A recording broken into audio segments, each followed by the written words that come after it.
नमस्कार, मैं हूं आपके साथ हर्षिता और आप देख रहे हैं आरवी एक्सप्रेस 24। देश और प्रदेश की तमाम खबरों को देखने के लिए आप हमारे चैनल आरवी एक्सप्रेस 24 को लाइक करें और सब्सक्राइब करना ना भूलें। प्रदेश के राइस मिलर्स की लंबित समस्याओं का समय पर निराकरण नहीं होने से एक बड़ा संकट खड़ा हो गया।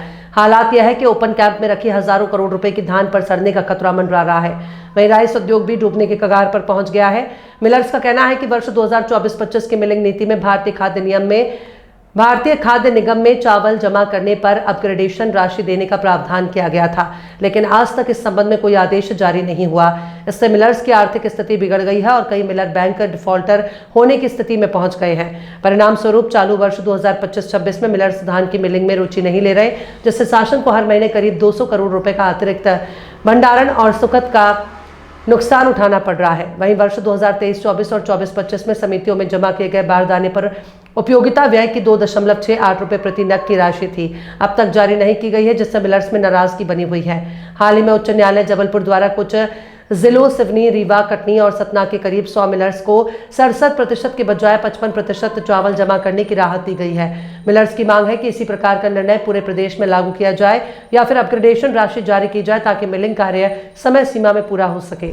अध्यक्ष हूँ और आप सबसे केवल आज प्रेस कॉन्फ्रेंस करने का मतलब था कि हम लोगों ने प्रदेश सरकार से अपनी बात, हमारे प्रदेश के अध्यक्ष अशोक अग्रवाल जी ने भी बात रखी थी और मंत्री और मुख्यमंत्री तक हम लोगों ने ज्ञापन के माध्यम से अपनी बात रखी थी, लेकिन आज तक किन वजहों से हमारी बात नहीं सुनी जा रही है।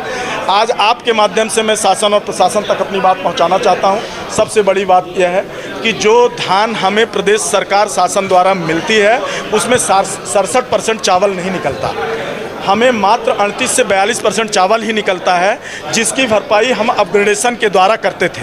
पिछले वर्षों में हमें 21-22, 22-23 में हमें अपग्रेडेशन दे करके 200 रुपये हमें अपग्रेडेशन दे करके हमारी राइस मिल के घाटे की भरपाई की गई थी और उसमें केवल मिलिंग भर ही नहीं, हमारे बारदाने का रेट घटा दिया गया, हमारे ट्रांसपोर्ट का रेट घटा दिया गया और आप समझ सकते हैं कि महंगाई दिन प्रतिदिन बढ़ रही है। इसके बावजूद भी हर रेट को घटा करके मात्र हमसे 60 रुपये कुंटल में मिलिंग कराई जा रही है और ये कहा जा रहा है कि आपको जो धान दी जा रही है वो 67% चावल ज़्यादा निकलता है। मुझे आश्चर्य होता है कि अभी भारत सरकार के निर्देश पे मध्य प्रदेश सरकार ने टेस्ट मिलिंग कराई है, उसमें बड़े बड़े वैज्ञानिक और रिसर्च के लोग शामिल थे, जिनके उनके समक्ष ही एक 5 लोगों की टीम के साथ है एक पंचनामा बना करके उसकी रिपोर्ट तैयार की गई, जिसमें 38 से 42% ही चावल निकला है।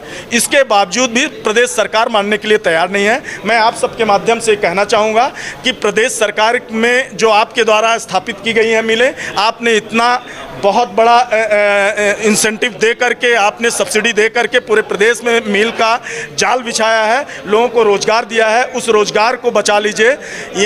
इस रोजगार के तहत 1.5 लाख लोग अप्रत्यक्ष और प्रत्यक्ष रूप से रोजगार पा रहे हैं। साथ ही 1400 मिलर जो बैंक से कम 80 से 90% मिले अभी बैंक से लोन है, जिनके घर तक गिरवी रखे हुए हैं, वो सब गिरवी के कारण से नीलाम हो जाएंगे। मैं प्रदेश सरकार से हाथ जोड़ करके निवेदन कर रहा हूं कि एक बार हमारी इन मांगों को गंभीरता से विचार कर लें कि वास्तव में इनकी पीड़ा जायज़ है, तो हमारी मांग को मान करके अपग्रेडेशन को बहाल कर दें। अगर अपग्रेडेशन नहीं बहाल करना चाहते हैं तो पुराना उन्होंने अपने क्लाज में रखा था कि मैं अपग्रेडेशन दूंगा, पिछले विगत वर्षों का हमें अपग्रेडेशन दे दिया जाए। आगे की रणनीति हमारी टेस्ट मिलिंग की जो रिपोर्ट है उसको प्रस्तुत कर दिया जाए, जो मापक आ रहा है उसके तहत हमसे मिलिंग करा करके चावल ले ली जाए, यही मेरी मांग है। और दिलीप सिंह, कार्यकारी अध्यक्ष, चावल उद्योग महासंघ, मध्य प्रदेश।